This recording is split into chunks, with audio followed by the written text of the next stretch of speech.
Жалпы біздер жігіттер өмірге бір нақтылықпен, бір реалиймен, былайша айтқанда бір өмірге реально қараймыз ғой. Мысалға сіздің жұбайыңыз қараптан қарап отырып тапа-тал түсте биыл да бір пәленшелер секілді шетелге қыдырмадық деп қойып қала салуы мүмкін.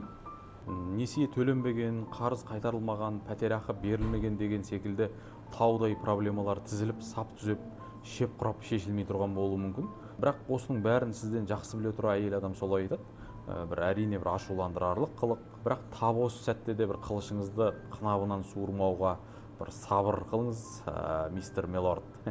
Расында да биыл да бара алмадық деп қоя салсаңыз жеткілікті ғой негізі. Осының жолын тез арада қалай тапсақ екен, сен қалай ойлайсың деп ойлануға шақырсаңыз да болады.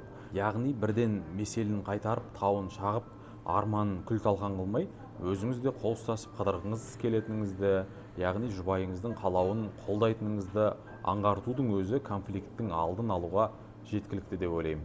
Бәлкім сіздің шауып тастамай бір жұмсақ мәмілеңіз арқылы да отбасыларыңызда ұрыс көбеймей, керісінше береке көбейер. Сөйтіп сүйіктіңіздің армандаған бір шетелінде бірге көрерсіздер. Ал біз жігіттер әйеліміздің жай айта салғанын кейде бір стратегиялық институттардың 6 ай дайындаған бір анализ сияқты қабылдап ауырып қаламыз. Әйелімізді бір орнына қойғымыз кеп бір оқталамыз. Қажет емес олай.